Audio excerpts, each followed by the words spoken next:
Hey everybody, welcome back to JJ Unplugged. You are joined by Jenny and I am Jake. so we're back, season 2. Season 2. Can you imagine? It's been a year. We did the thing. We did the thing. I'm so here for it though. So we've had the holidays. I'm going to use that term, inclusive and everything. To think about season 1 and what worked and What didn't? And we had feedback from several people. The only few listeners, thank you so much. We really appreciate you. Like, it's arts. We like an agenda, but we like a loose agenda because it allows us to flow, let our freak flags fly. Say that 3 times fast. Freak flags fly. No, we're not doing that.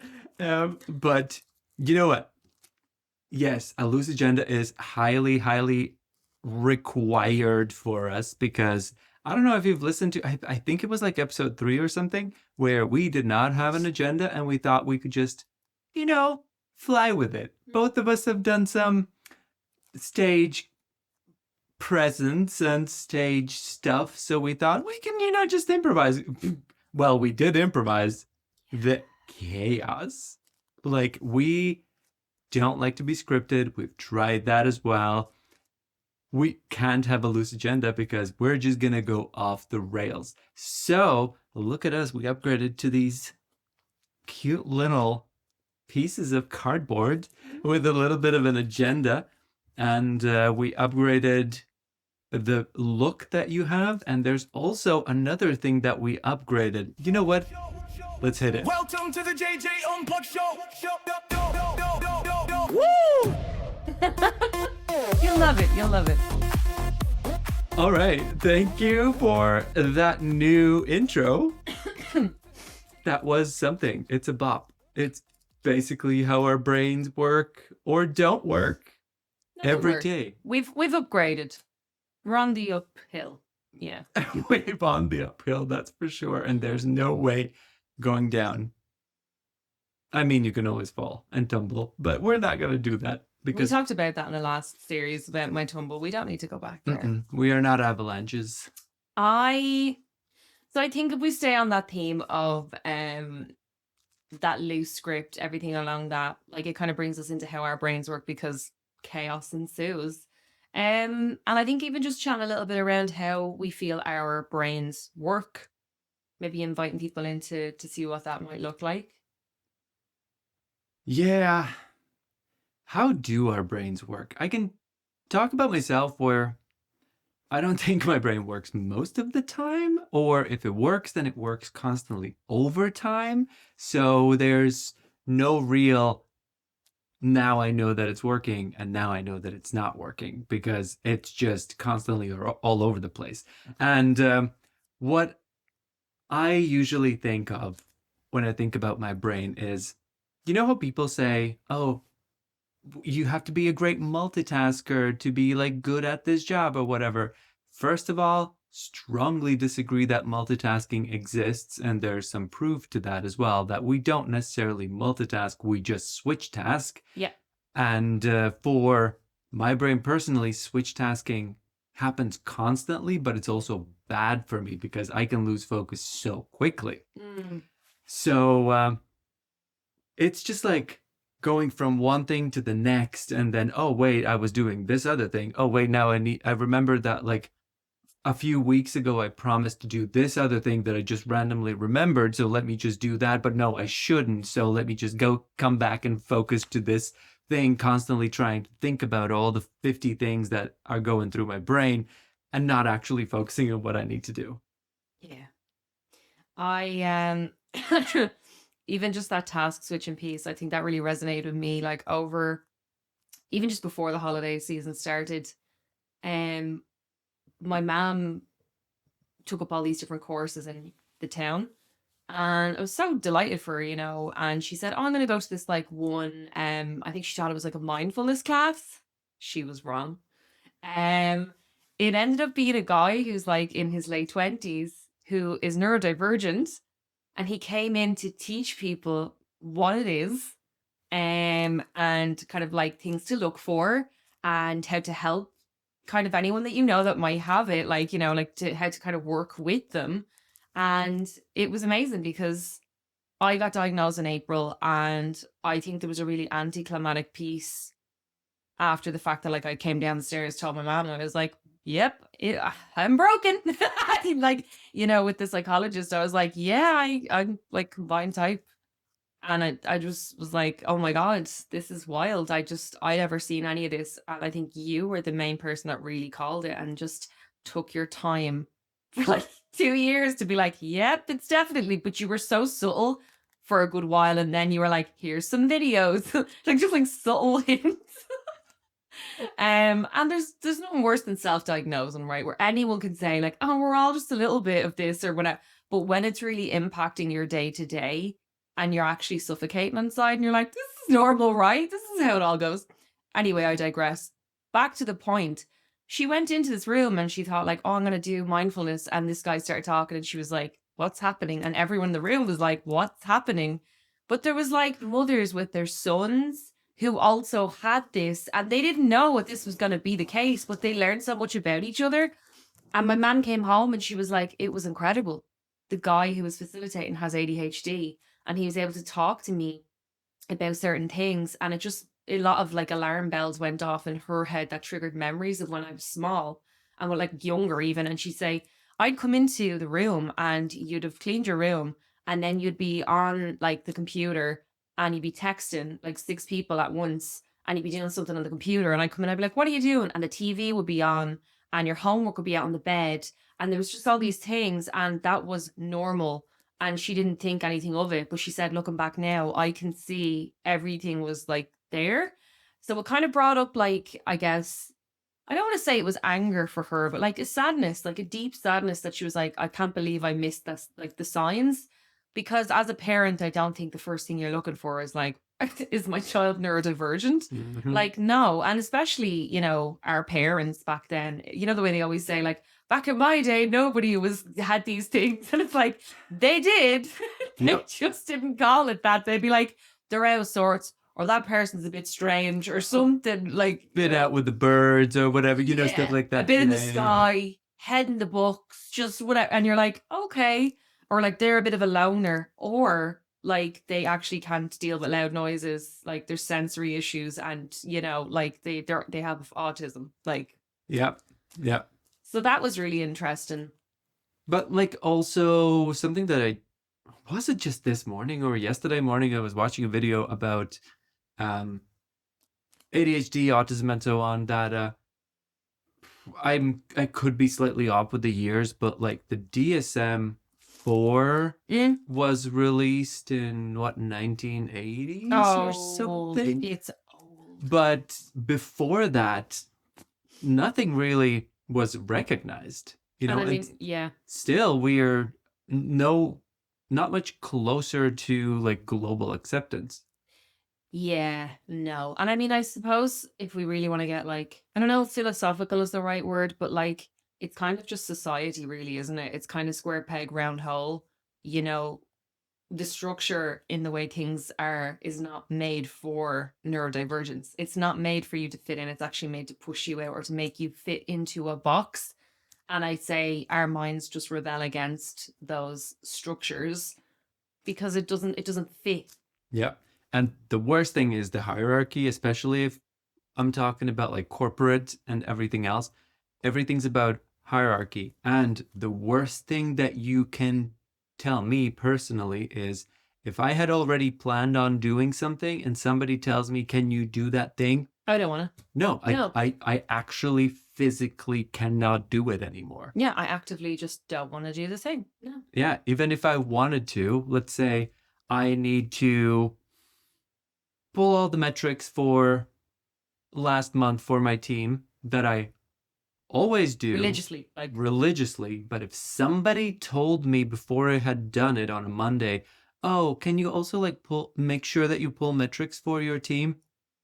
Like, well, that's not going to happen this week. I can't. I'm sick. But you know, and Yeah, it's no, I get hard. it. I get it. Do you know what's something that's actually coming up for me recently? And it doesn't even just have to be in work, it can be outside of it too. Because it has happened in both situations where it's like scenarios, even when it's outside work or inside work, people misunderstanding what I'm saying. And I get really frustrated inside Yes. because I'm like, are you deaf? Or Like, they don't. yeah, I'm like, I said the thing. How do you not understand? But then I actually stop and I think, am I explaining myself properly? Because I know my thoughts don't go in a straight line and come out a certain way. I have to get the thing out of my brain and then make sense of it as the words are coming out. So for the average person, or the neurotypical average person, they're probably looking at me like, is she okay? I have to do that. So you might have noticed even in a specific meeting that we had today, I actually apologized before I spoke for confusion that could have come from what I had to say. Yeah. Because now I'm getting into the habit of saying, sorry if this doesn't make sense, or I hope this makes sense, or sorry for my roundabout way of explaining this, or if it comes out wrong or whatever. I keep now bringing that in because it really frustrates me when people don't understand what I'm trying to say. This is a new thing now that's come in for me and that I'm really hyper aware of. And I'm like, I hate it. But that also has a flip side, because whenever you start a sentence by I think, or I might be wrong, or I'm sorry if I'm not explaining myself or if I'm making sense, that actually removes your authority. Yeah. So whatever you say no longer sounds powerful. Exactly. It takes the authority away. So I hate that. I think it just really infuriates me when people try to come back with something else and they misunderstand me. So yeah, it's almost like my brain has made it a me thing when it's a them thing. And I really need to sit with that one and figure that one out. And also, studying to be a therapist, I noticed that a lot of the language that I'm naturally taking on now, a lot of that is around like when you're questioning things because you're curious, you might say, I wonder. Like, I wonder what that might be. Like, it's really, let's explore this. I'm curious. And that's fine to have that talk, but I can't have that talk in corporate talk, really. I don't know. See, I'm living in two different worlds and it's like trying to find the fine line and compartmentalize. And that's the word, compartmentalize. And they're very, very different worlds. Also, another thing that I have started noticing, because I am autism ADHD, when I say something, I mean what I say. Yeah. But because a lot of neurotypicals or regular people always are kind of used to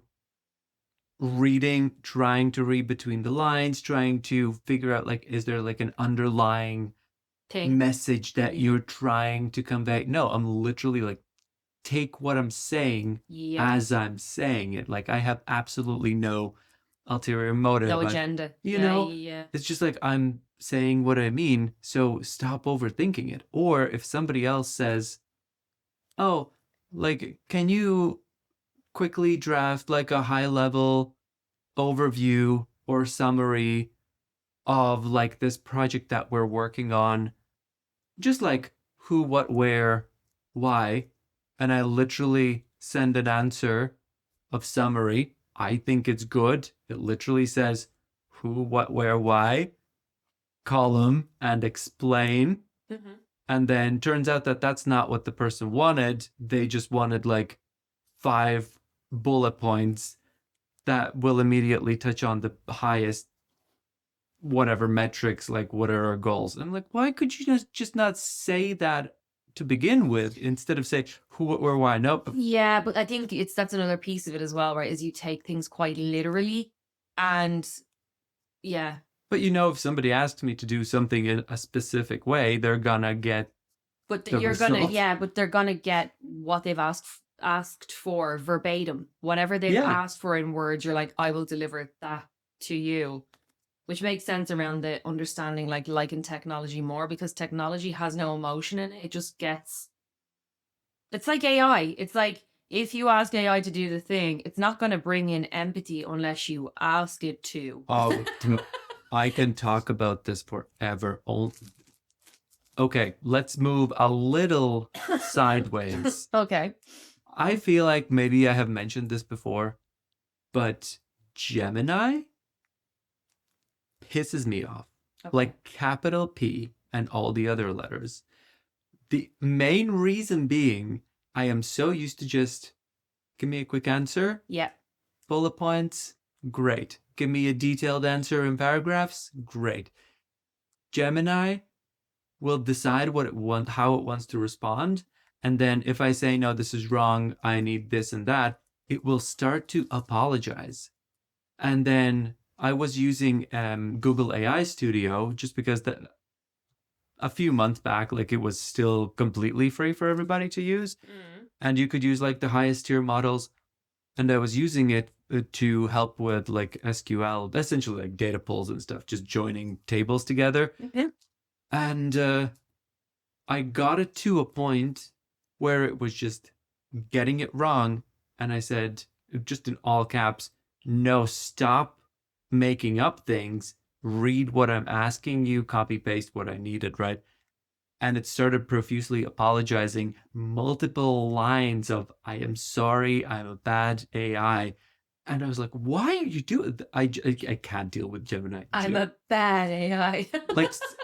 Like, that was word for word. Yeah, I think it's making more work for you. Like you could have typed something out or done something in that time that you're trying to send in the instructions. I've gotten a little bit, not a little bit, I've gotten a lot of it better with using different AI tools in the last while, I have to say. And recently, I totally forgot that there's the voice activation option that you can choose a voice for the tools, certain ones, and that you can actually have a conversation back and forth if you're doing so. Like you're walking in the street and you're like, I want to have a conversation with you to kind of walk through something in my head. And that might be how to formulate a conversation that you need to have with somebody, or understanding something even internally with you, but you need to go through the logic of it for you to Yeah. understand it. I love that. I totally forgot that because it's literally like soundboarding against the tool, which is really, really helpful. Yeah. So God love all the therapists out there. Because I know a lot of people actually do use AI now as their therapist, but the tool is gonna always put you in the driver's seat, as in you're right for anything you've done. So like even if you turned around and you said, oh yeah, like my cousin was really annoying me, so I murdered them, they'll be like, oh, that must have been really hard for you. Like instead of Yeah. you have committed a crime, that's clearly not right. Oh wow, what led you to that path? Do you want to talk about it? Okay. I don't know where I was going with that tangent, but yeah. I'm going to add one more thing. If you didn't know, like some time ago, if you were using ChatGPT's voice mode, where you just talk and they talk back immediately, if you were writing anything afterwards, so you stop the voice mode, you start writing something in the same chat, it wouldn't see any of the previous voice conversations. But now they have changed it. This is like a recent change. Nice. I think it only changed in December. Okay. And when you can start writing, it will see all the context, then you can resume the voice. It will still remember all of the context and so on. So it's pretty good. Grok, as much as I dislike what Elon Musk is doing, and like just the vibe essentially. Grok is really good if you want to have like a fake relationship with an AI, because they have personas and you can choose different personas, and you can resume a voice conversation at any point, like 2 months later, and it will remember. Like you can, I don't know, propose to the avatar, and then they come back, you start a conversation, and they just ask, hey, how's my fiance doing, for example. Yeah, I don't know. That kind of gives me the creeps where people like can actually have robots that are created now. And they are created. And I've seen some videos out there where they're actually like, this is my wife. And you're like, I think you have to, it's good if you know that it's just like a thought partner and it's a robot. Like if you know that, I shouldn't say robot because it's not really, I'm just simplifying it. But if you're aware and if you can prevent yourself from building an emotional connection to technically an inanimate object, then I think that's fine. It can be for fun. But as soon as it starts getting to that emotional parts, emotional attachment. It's weird. It's weird. Yeah. Okay, we digress. Let's go back to how our brains work. And this is how our brains work. I want to touch on a little bit on executive dysfunction, I guess. Because this was my first Christmas with my diagnosis. I love that. My first Christmas. And they should make that a book if they haven't already for kids. Merry Yeah, Merry Chrysler. I think around the holidays when my brain actually just shut off before we actually finished for the holiday season, when I actually did go into that executive dysfunction heavy, where my brain was like, no, computer says no. Little Britain energy. It was just like, no. Instead of fighting it like I normally would be and berating myself, the inner monologue where you're like, you're so lousy, you're so dumb. Yeah. I didn't do that. I was like, this is what this is. They're it was given Monopoly, do not pass go, do not collect $200. I was like, you're not going to make it around the board. It's not happening. Just let it happen. Just be in it and just accept it and embrace it.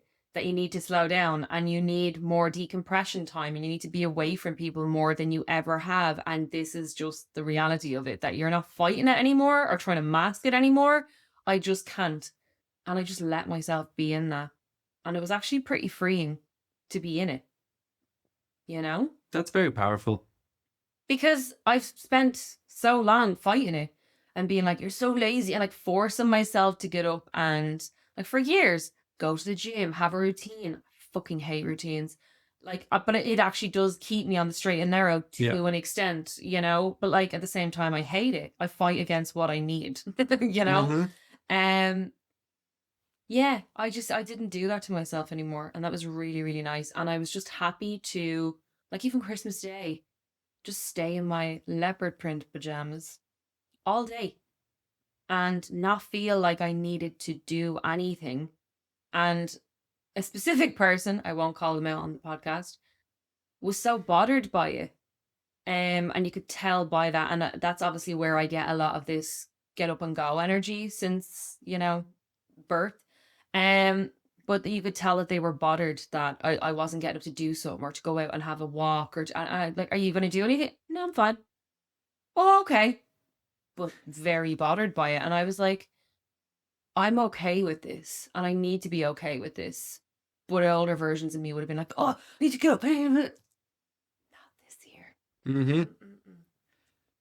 Yeah. That was freeing. But it's not just freeing, it's also resetting.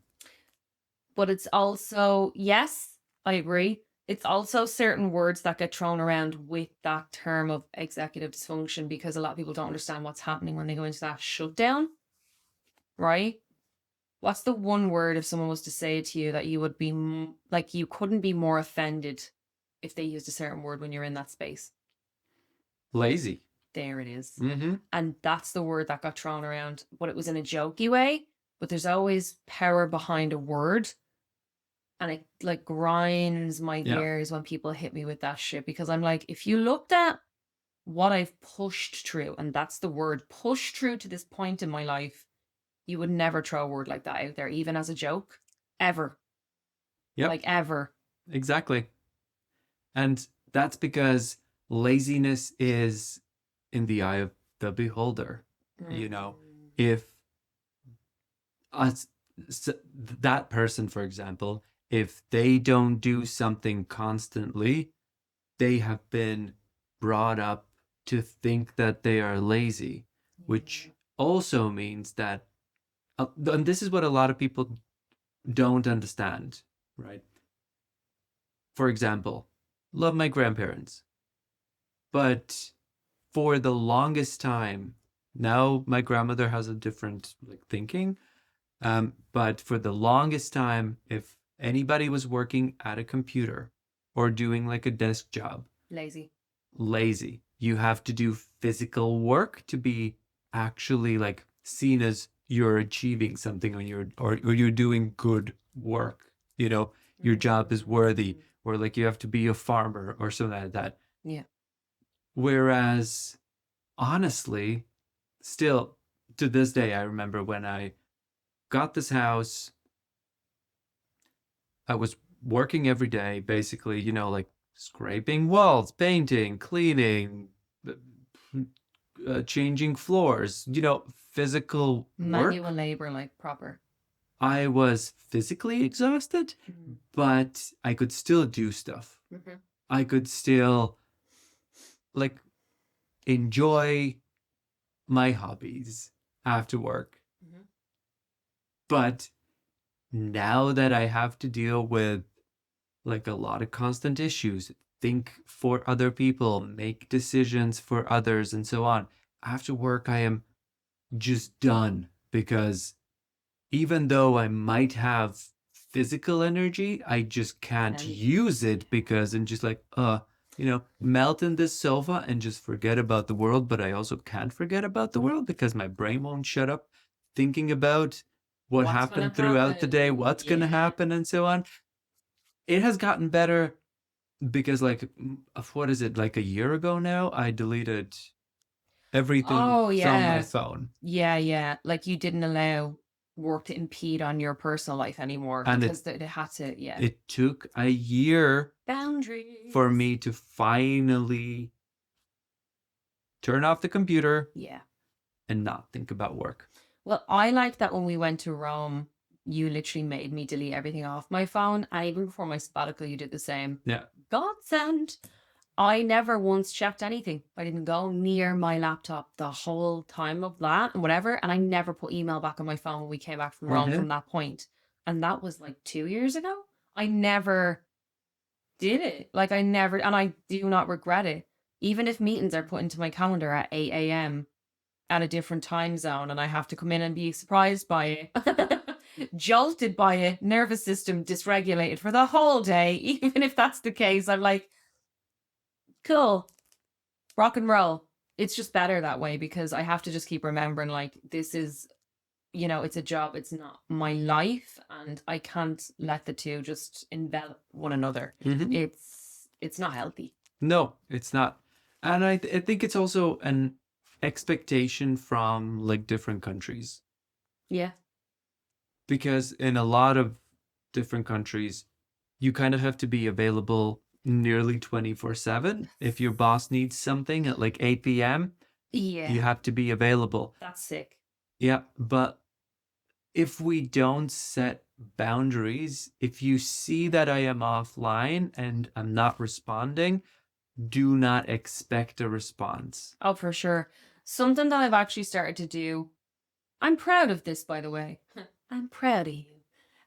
Is when I'm going on my lunch, I have a really bad habit of doing this, flipping across because I still have Slack and seeing the one, like I have notifications disabled, but I can flick and see the one or two or whatever. And one day I flipped and it was like 8 and I had just gone offline, not even 10 minutes from my lunch. And I was like, Jesus, what's the fire?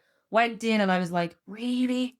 What the fuck? Like, but I really need to do better with boundaries around work versus the personal time that I have, like a lunch break or off work. Like it's 5 p.m. Oh, I go back on just to check to make sure something. And it's a message from somebody maybe going, this is just for when you're back online. I'm like, could that not have been an email or something? Like, you know, but it's me. I'm the problem. I just need to have better boundaries. But I think I've really helped with like getting a new laptop. Obviously switching all of like college and personal like onto that. I think that's really helped. I have a suggestion. Okay. If you have to have work chat on your phone, disable badges. Is that as in the notification? The circles. Just the circles on the app. Because your app will still work. You just you're not going to get Notification, like the updates little on the actual- circles. Exactly. Okay. So you can turn off badges. It actually shows me the number though. Like it shows me 1, 2, Yeah, 3, yeah, yeah. 4, whatever. That's what the badge is. Okay, I'll do that. So you can literally turn. No, I'll do it. Let's do it now. Okay. How about we do it now? Yes, Jennifer's going to turn off badges. If you don't know, you can follow along. So you go into settings. I'm saying this from heart. So you go into settings and then you go into, I think it was notifications. This is for iPhone users. You go into notifications, find the app that you want in the list. Let's just say, Okay, wait, slow down. Start again. so settings, then find, just when you're in settings, find notifications, the little bell icon. Are you sure it's not preferences? Go in the phone settings Oh, go into settings on phone. Yeah. Settings. and then notifications, the little bell icon. Yep. And then you're going to scroll down to the application that you want. And I'm going to do this for an application that I wanted to disable for the longest time. Mm-hmm. And then see there's badges switch. Yep. Just turn that off. Okay. Done. And that's it. If you still want, you can keep the rest of the notifications. But like, at least you're not going to see the number. And that number is actually the thing that annoys me personally. No, the it's done. most. That's it. It's done. And that's good. So that's another boundary, which I think is really, really important. Because if I'm not on for that hour, you shouldn't expect me to be on or responding straight away.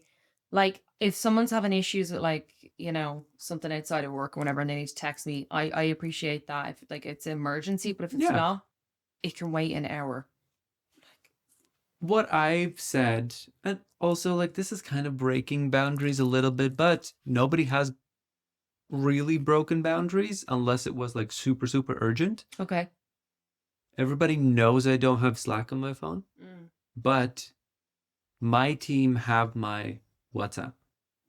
So if there is something burning, doesn't matter, I'm on lunch, I've finished the day, something is like literally your skin is on fire. I Um, think your Asians are so tenure and just have their... But no, I've said to people, this can wait until tomorrow. Okay. I've said this, Okay. and then people learn. Okay. Yeah, I think with my people, it's interesting. I think they would learn. It's just that all of us need to be very specific and explain what your boundary is. Because I don't know what your boundary is. You know? I know that no, I'm going to say that you know that if you send me any messages past, what is it, like Oh, like, 9, do not disturb us 9 on? p.m., do not disturb is on, you're going to see it in iMessage. If you're texting me, I'm not probably going to respond unless I am actually in messages looking at it. Yeah. You know? Yep. And you know that if I'm not going to respond, then you're not going to expect an answer. Yeah. And if it's something urgent, call me, Yeah, yeah. Yeah. you know? Yeah. That's it. But it's just basically setting those boundary expectations so that people know what you're talking about. Mm-hmm. That's kind of it.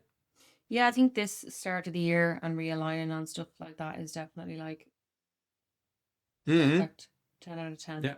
I wouldn't necessarily suggest everybody giving out their phone number. I don't mind that.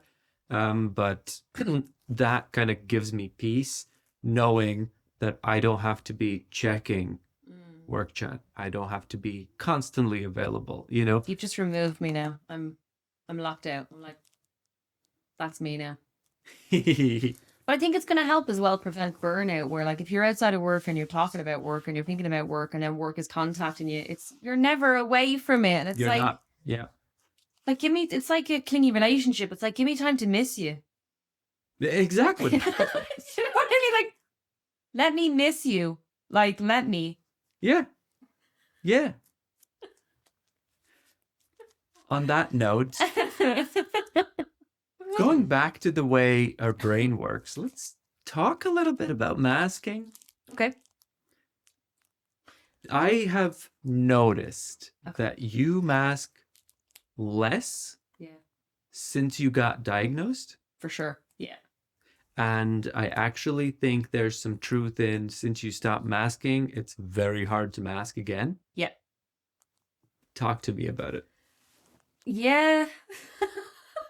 It's pretty hard. And you know what's really funny is actually my partner is really good at, he says this to me now a lot recently, where if I mask, he says, "Oh, I've got you now. Like, I see you."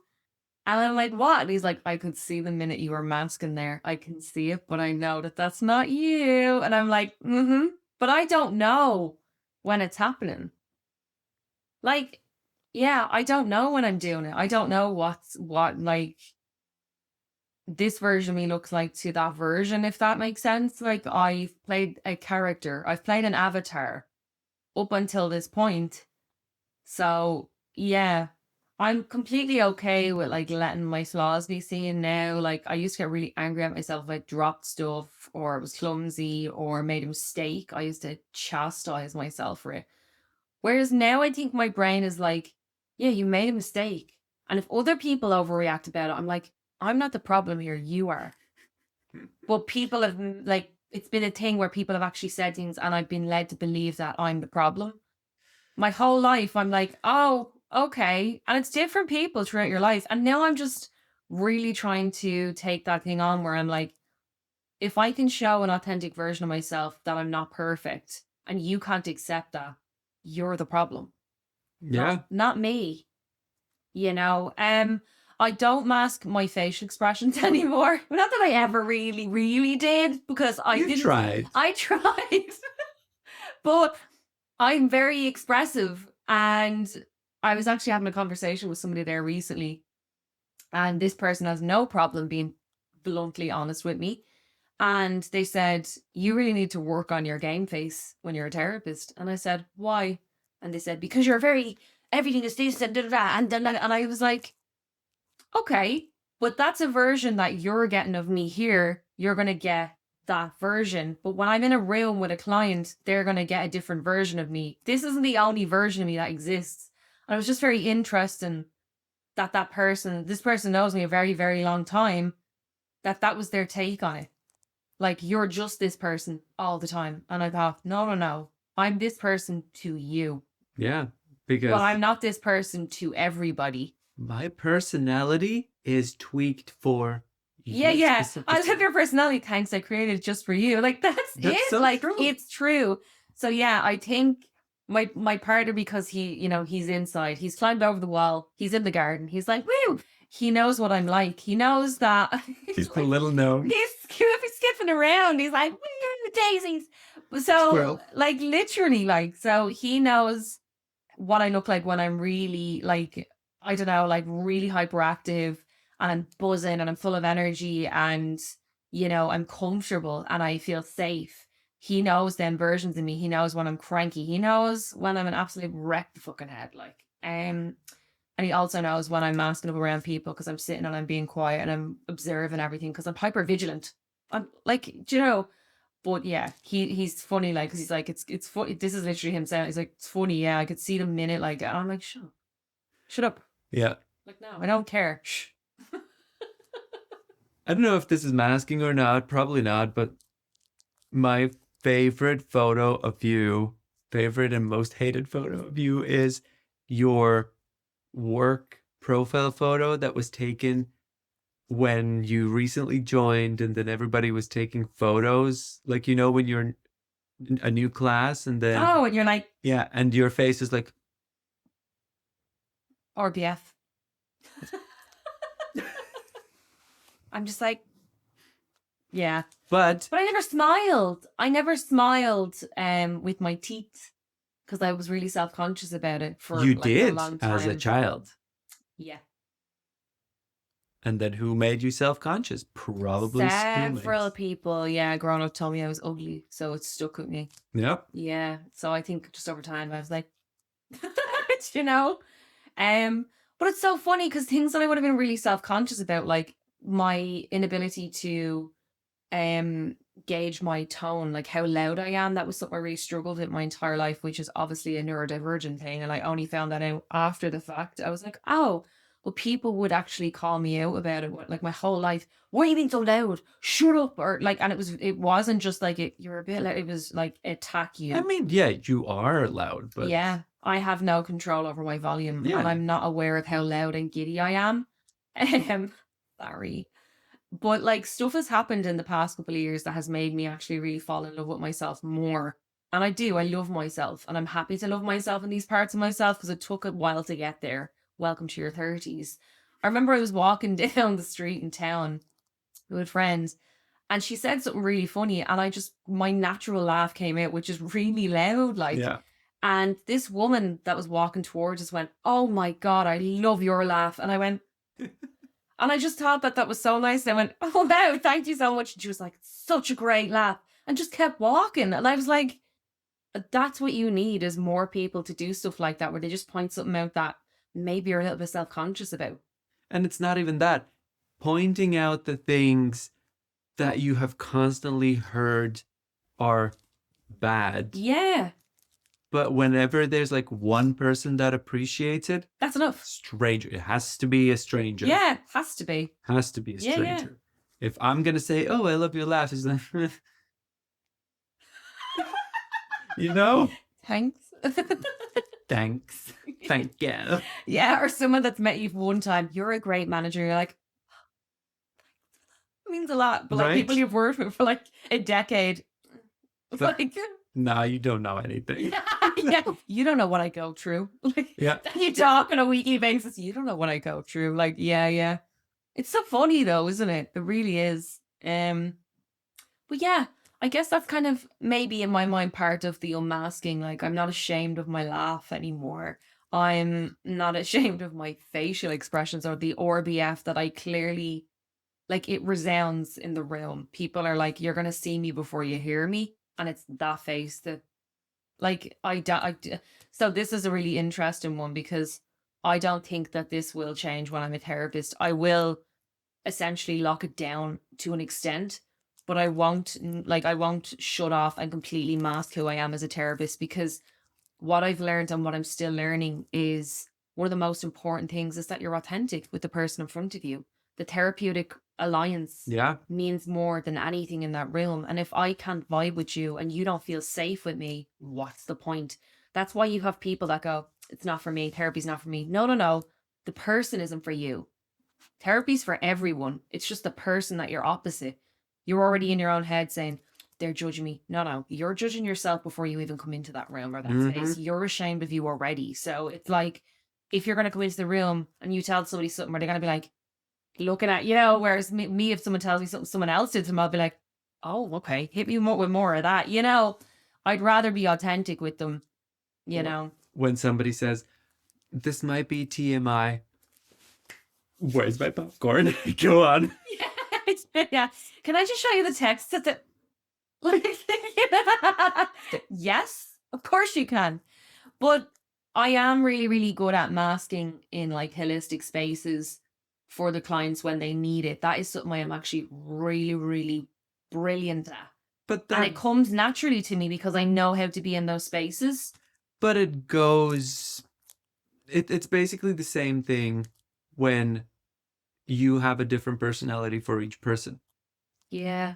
Also, it's so much easier to have a different personality for each person because you know what they like, how they are. We're very quick at reading people as well. Yeah. And it's just, you kind of protect yourself, because if you unmask in front of somebody else, please don't take this as advice. If you unmask in front of everybody, Yeah.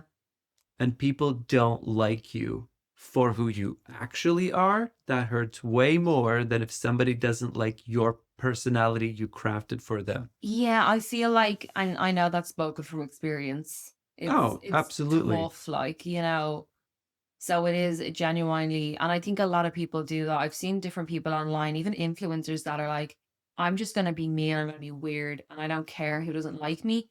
and they ended up losing all their followers and then gaining twice as much followers Yeah. of people that actually vibed with their vibe. And it's just coming into that, I am me, I'm who I am. And if you don't like that, tough. But that's what I mean. It's just safer. It's kind of like a protection. It is. Yeah. It is. It's definitely that. This is why I said, don't take this as advice. Oh yeah. Nothing on this is advice. It's just experience. It might be poor advice.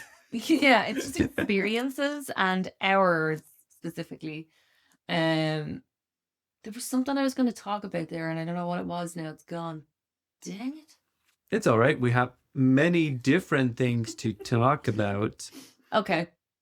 So, yeah, speaking of the way the brain works, I've had this interesting thing where there was a long time when I thought I had aphantasia, where when you close your eyes and you visualize a ball, a lot of people see a ball. Yeah. I see nothing. Oh. I just see nothing. Okay. But I've noticed that it only happens when I'm awake, when I'm like alert. If somebody told me to visualize something right now, close my eyes, visualize like you're on a beach, there's like waves, black. Guided meditations would be nothing. so tough. That's really interesting as well, like for spaces. Yeah. Because I know people that like lead mindfulness classes and stuff and meditations to bring people into spaces to help them with like their child. Done that, yeah. And I actually do that with clients. I actually do lead them into some inner child stuff, which is really interesting. So imagine you're in a room. What does the room look like? Black. Every time. So if this happens, can you see anything in the room? Black. Like, oh. No, like I pull a memory. I don't visualize it if I close my eyes. I don't know why I find this so funny. Pull a memory. And then I'm like, okay, right. So I was in this room. This room sounds like it could fit this scenario. Let me remember myself, how I felt when I was in that room, so I can emotionally visualize it. Emotionally connect. But not see it. But I can dream though. So that's what I mean. Like when I'm alert, nothing. You're getting nothing. When I am tired, completely like brain shut off, I can dream. Sometimes my dreams are like, what the fuck is happening? But that's so interesting. And I actually... So it's not aphantasia. I have a theory. It can be, and it could be one of millions. And I'm just intrigued by this. When we fall asleep, we go into our subconscious, right? So there's like whatever's in there that we've locked down for the day, a week, a year, a lifetime.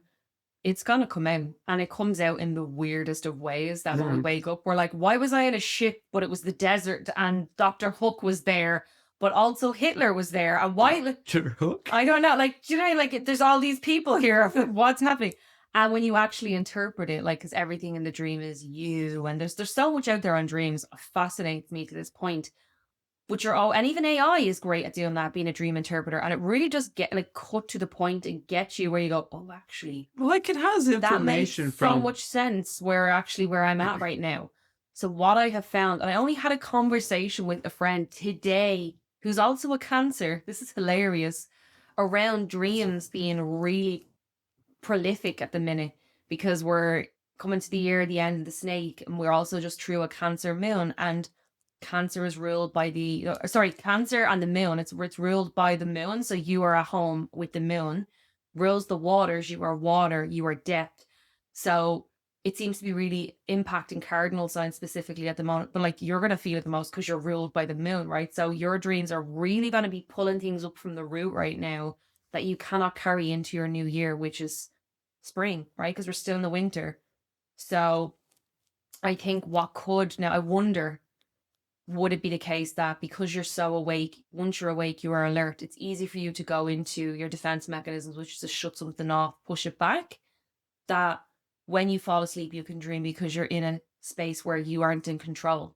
Like if it was lucid dreaming, you're in control. You can change the dream. You can go, oh, I'm a millionaire and I have a gun in my hand. I Like can still do that in my dreams. lucid dream. Yeah, I can still do that. If I don't like something, if I'm, for example, I hate being stuck in loop dreams when you're like, something keeps happening over and over and over again. You can wake yourself up. I can wake myself up, then be like, no, this dream is absolutely stupid. This is not how it's going to end. Oh. I fall asleep again and I finish the dream Your way that you my want. way. Exactly. And the one thing that I'm getting from all of this is control. But I love control. Exactly. I love control. Exactly. So maybe that's why when you go into those spaces of like mindfulness, it means, oh, you have to surrender and be vulnerable in those spaces. I don't like this. No. Next channel. No, because I have no problem giving away my power and giving away my control, especially if I know in mindfulness, let's say after yoga, everyone's just lying on the ground and, like somebody says something, you waves floating, whatever. I know that I'm in a safe space. I do not need control. I'm just going to lay here and try to emotionally connect to some sort of past experience or future experience that could put me in that state. I wonder. But it's about the visualization specifically. I wonder. So you said, like your mind knows that you're in a safe place. Like when you're in yoga or whatever like that. You're saying your mind knows, but does your body know? I know how to relax. No, that's not what I'm saying though. Does your body know how? Like, does your body know that you're safe, right? Because your nervous system holds on to everything. And our mind can tell us one thing, but our body will always tell us another. It's very interesting, especially around the dreams thing. But it actually has me so intrigued now with this, like, where it's like dogs, the way they see in grey. I don't know why when you said black, that's what made me giggle. I just kept thinking about a dog. Everything is grey. Like a poem by a dog. Everything is grey. I am grey. The floor is grey. Grey. Like millennial dream. Like the millennial gray whenever millennials first started getting houses and apartments that they could afford themselves. Gray floor, gray walls, gray everything. I moved into this house and everything was freaking gray and I nearly puked. I even repainted the walls. I wanted to repaint the walls in this living room a lighter gray, but I accidentally bought a darker gray color. So for a while it was a darker gray, and then it was like, let me just go with the browns. But I feel like now it's time to repaint this room again. Everything is gray. It could be like pink next. I don't know. But yeah. What else have we got? What else have we got? We talked about money beforehand. I know we talked about that. And we did do that on one of our episodes, right? Around impulse control and money. We did. Yeah. Quite recently, actually. We totally did that. Has anything changed? That's the question. I think when I'm buying things now, I have an understanding of why I'm doing it. Whereas before, I probably would have just done it without thinking. Whereas now I'm like, oh, like, give me that hit.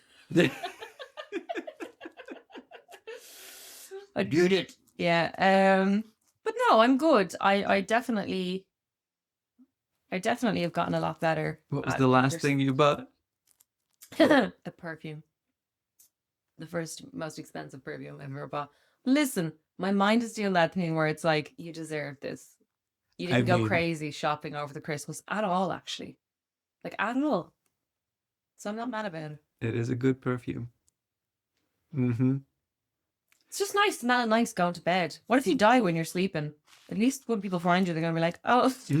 It's perfume and farts.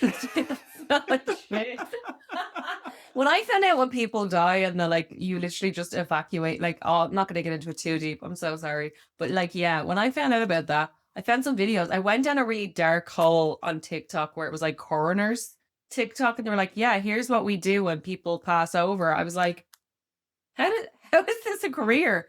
Who when they're young decides when I grow up, I'm just gonna help like organize a dead body so that families can see it like after the fact. I was considering it. I No. actually was considering it only because I think Bodies do weird stuff too.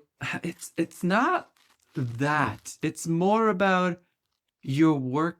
You're in a room with not a single soul, literally. Yeah, yeah. You know, your soul is the only one here. And all you really do is fix up the body, especially like if you need to put on makeup, put like, you know, those spiky things that you put on the eyeballs so that the lids stay on. Weird. You know? I know. For me, it's just like, Meh. you know, this is a husk. We're enjoying the time that we have. Husk. Yeah. No. That's kind of how I see things, but it's also I know that there's like a certain amount of autistic thinking to this as well because everything it has to be kind of logical, Okay. and if you think about it, like I don't know how this is going to come across, Okay. but I still remember when my dad's mom died. I think I was 5 or 4 years old. Mhm.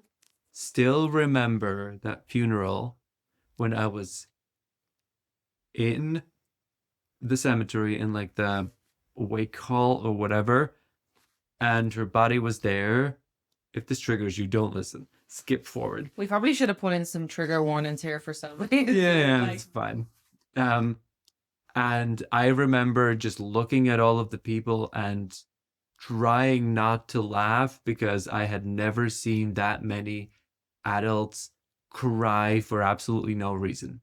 Because, like, what are you going to do? I remember thinking this. What are you going to do? She's not going to wake up. this was the thing that was in my mind for a coroner. Bodies do really weird things even when someone's passed, right? The soul is gone. We're in agreement with that, right? But like it can be the case where the eyes just open. Yeah. Bodily activity has not 100% shut off. So like weird shit can happen where you're like just mad stuff where you're like, oh my God, how does that not scare the absolute living daylights out of someone that's working on that body? Where you're like, you just do something and then their eyes just open and look at you. You're like, ah, like, no. I'd be like, I'm in The Walking Dead or the Shaun of the Dead. I'd be like, nope, that's me. Bye. Yes, for the first time, though. Because even if you think about things now, think about your current job, right? At first, when you had to have a difficult conversation with somebody, it was scary. It was yucky. It was yucky. Now you have to have a difficult conversation. It's still yucky. It's still not pleasant. Yeah. But you know, it no longer invokes that kind of fear that what if I mess up? What if something happens? Because you've experienced it already. Yeah, I guess. I think it's different with the talking piece because you just don't know how volatile things can get. Like there's so many ways a scenario can go. Sure. And you can think of them all when you're in the shower or driving your car. You'd be like, oh, this is what happens. And you act it out loud. And you're proving my point here. Yeah. Things with dead bodies would happen only whatever can happen. Yeah. You know? Eyes They're not will going to get up open. and start walking away. You know, eyes will open. Fine, I've seen it once.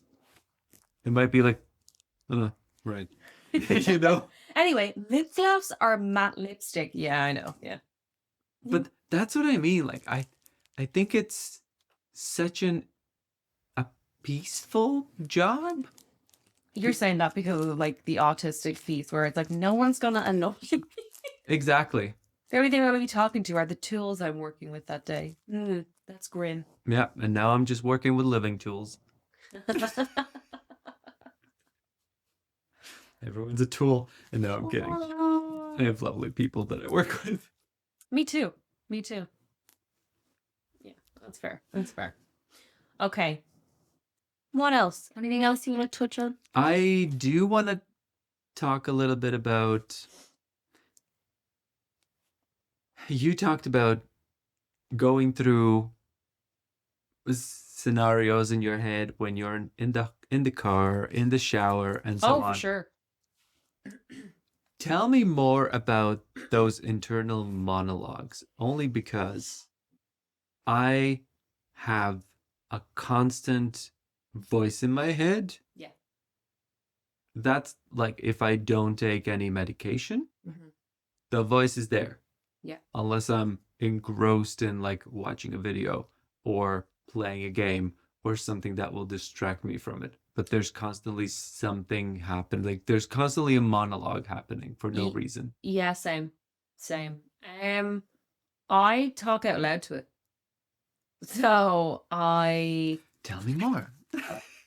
I talk out loud to it. Most of the time I find it's happening when I'm driving. I drive on autopilot now, which is hilarious because for someone that was absolutely anxiety riddled about the idea of driving, I literally do it in my sleep. I'm not there. Like I sometimes I'm driving and I'm like, I've been driving for 20 minutes, like, and I was just completely in my head the whole time because I'm used to this activity now. I do it so effortlessly that it doesn't take as much like capacity for me brain wise to do the act of driving. So my brain just go like it drifts off somewhere. Like, and if I'm doing like an hour journey or longer, sometimes it's like 70 plus minutes, and I'm just like, oh well, huh? And I'm like, how the hell did I get here? Like, because I'm in my head and that monologue is going off and I'm thinking through scenarios, and then I'm actually talking out loud and acting out a scenario like it's actually happening in real life where I'm like, blah, blah, blah. And I'm talking, it's the voice is talking back, and then I'm talking to it like it's a person. So that's the thing. That probably sounds a little bit insane. But I tend to, I think for me, it's a bit of a trauma response. Like my brain likes to think, I don't want to get caught in a scenario where I don't have an answer for something. So I will act that scenario out. So that if it ever happens, I have already played it out and I can already see where it goes instead of being caught off guard. I don't like being caught off guard with things. It puts me in a space where it is a traumatic response where my body goes into shutdown where I go and I'm bracing. Like I'm bracing for impact because I'm like, oh no, this doesn't feel good. I don't like this. So my brain is always trying to keep me safe. Does that make sense? Yeah. No, it makes total sense because I used to do that. Yeah. I used to do that, and then I don't remember what happened, why it happened, but I understood that I actually feel much better and perform much better, present much better if I improvise. Oh, yeah. Everything improvised, only because if I over prepare and if I catch myself forgetting what I had prepared, that's it. Yeah, I am pretty much the same. I don't go through things before I have to do them, like even in work. I don't go through them at all. Even with college, like if I have to act out like as a therapist, I don't do it beforehand. Like, yes, we can practice in groups and stuff like that for college example, but you wouldn't catch me like in the mirror pretending to be like, Yeah. so and now I'm in there, I'm in that moment, hit me with it. Which is interesting because you never know what's going to come up in those spaces. So I'm ill prepared and I haven't practiced anything, but I flow better in those situations. Exactly, because it's wild. You are prepared for the unexpected, essentially. And you know because you haven't prepared, because it's not like a written test that you have to study for. You can't just like, pull it out of your ass. But if you can, those tests where you can use all the available material. And if you have to do like a presentation that you have seen, you roughly understand the content, but you haven't necessarily read through the slides or you just kind of skimmed through it. But you know that you can talk. Yeah. So much easier than preparing.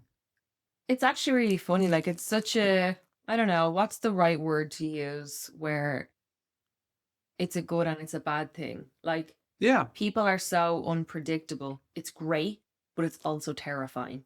Mm-hmm. I agree. You know, so yes, my brain will create certain scenarios. It's very dependent on the situation and my brain specifically. Like it's like it picks and chooses where it's like, that's gonna be fine. My brain doesn't react at all to that. That thing is fine. But this thing, oh, like it picks and It, chooses.